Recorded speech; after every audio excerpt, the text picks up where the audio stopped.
In John chapter 21, Jesus appears to the 11 disciples at the Sea of Galilee.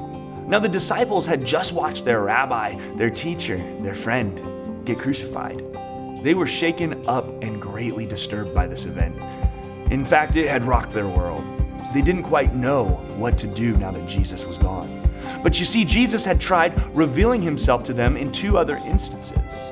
Jesus was trying to communicate to them to have peace because he had in fact defeated sin and death and was resurrected.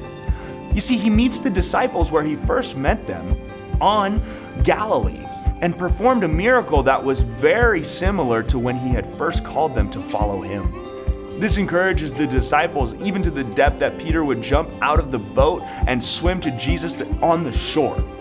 Jesus then eats with his companions and asks Peter 3 times if Peter loves him. You see, this is a beautiful picture of reconciliation and forgiveness. For Peter had denied Christ 3 times before the rooster had crowed. Jesus confronts Peter and asks if he will tend and shepherd the flock of God, the church. What an amazing moment for Peter to know that Jesus doesn't look at him as a failure and kick him to the curb.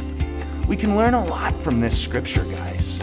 Just because you may have a history of failures doesn't mean Jesus won't use you to minister to the church.